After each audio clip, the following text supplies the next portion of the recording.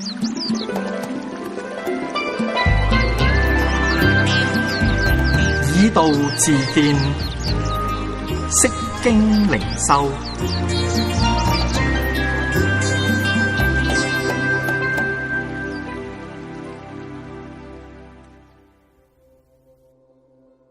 你在這裏做什麼？列王記上19章9至14節。他在那裏進了一個洞，在洞中過夜。看啊，耶和華的話臨到他，說：以利亞，你在這裏做什麼？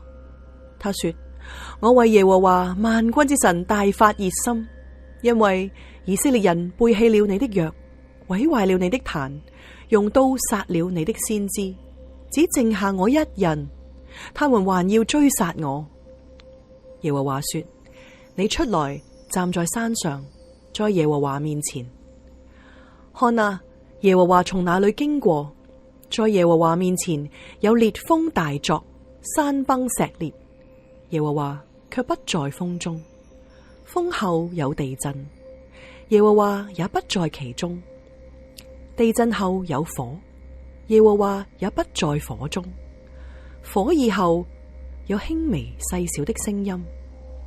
以利亞聽見，就用外衣蒙臉，出來站在洞口。聽啊，有聲音向他說：以利亞，你在這裏做什麼？他說：我為耶和華萬軍之神大發熱心，因為以色列人背棄了你的約，毀壞了你的壇，用刀殺了你的先知，只剩下我一人，他們還要追殺我。耶和華嘅使者說：起來吃吧，因為你要走的路程太遠了。到底以利亞要走嘅路程有幾遠呢？答案係佢走咗40日40夜，直至咧嚟到何烈山。咁佢靠乜嘢走咗咁遠嘅路呢？答案就係耶和華使者俾佢嘅飲食。烏鴉曾經供養佢，寡婦亦都曾經供養佢。而家呢，就係耶和華嘅使者供給佢咧就係食物，就俾佢走下去嘅力量。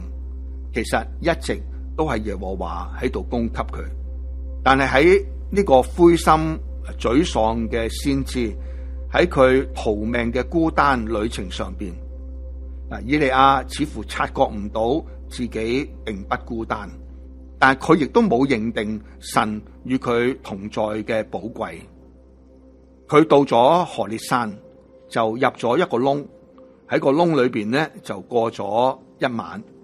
呢半節經文咧就交代咗呢一個嘅段落嘅場景啦。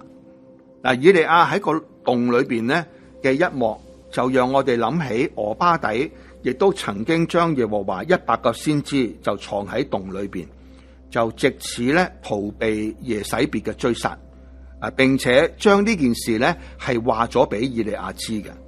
但係喺迦密山上邊，以利亞就同百姓講，佢話作耶和華先知的只剩下我一個。點解佢明明知道嗰啲先知係存在㗎，但係佢仍然都係咁講呢？會唔會係佢唔記得咗？抑或其實以利亞心裏邊咧就根本睇唔起呢啲匿喺洞裏邊嘅先知？不過諷刺嘅係，而家佢自己都喺個洞裏邊。一夜之後呢，耶和華嘅話就臨到以利亞，兩次問佢：以利亞，你喺度做乜嘢？喺第17到19章呢3章經文裏邊呢，就只有呢兩次，就耶和華叫以利亞個名啊。對一個灰心沮喪嘅人嚟講，其實呢個係一個好暖心嘅行動。神知道佢嘅心情嘅。問句嘅真正意思就：你點解喺呢度咧？就你唔應該喺呢度啊！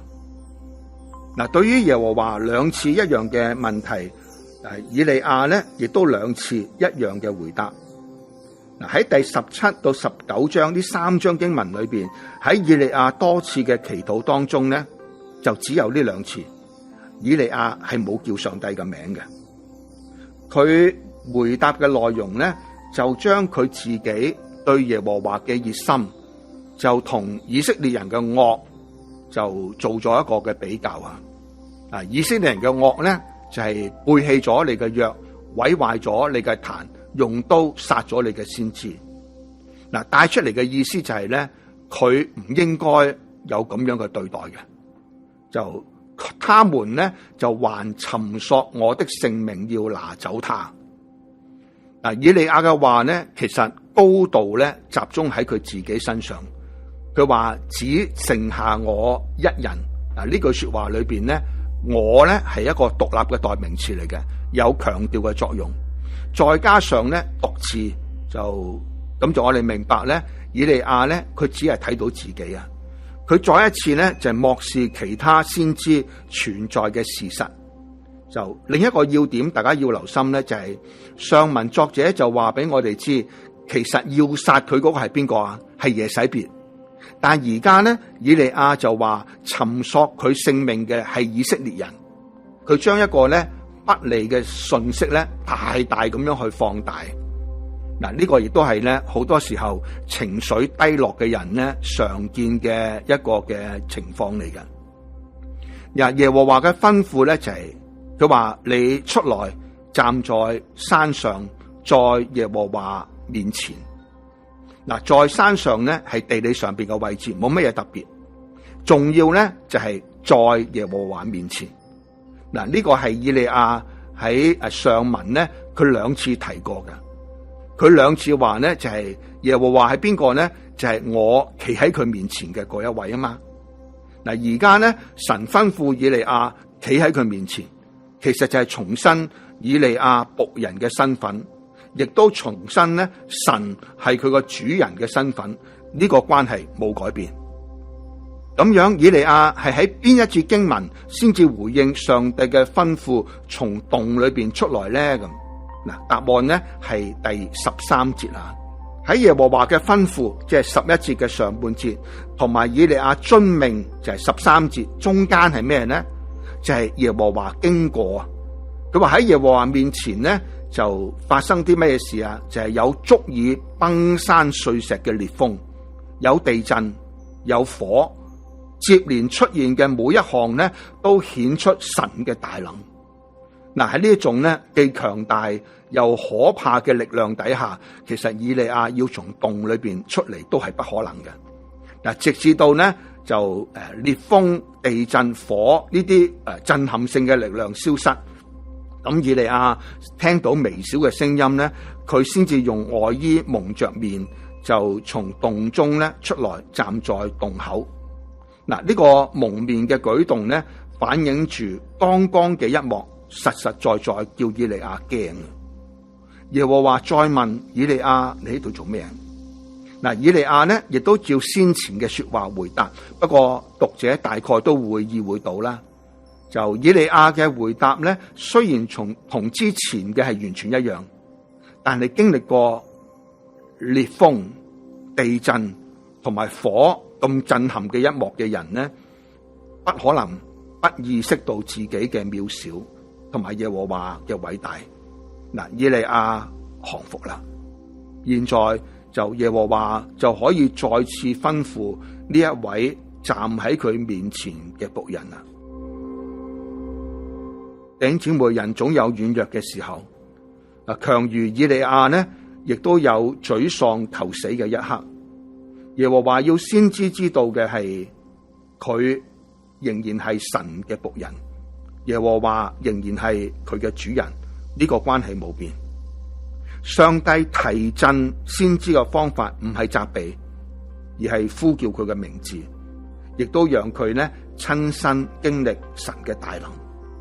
但願每一位喺沮喪當中嘅同工都聽到神叫你個名，就亦都再次咧經歷神嘅大能。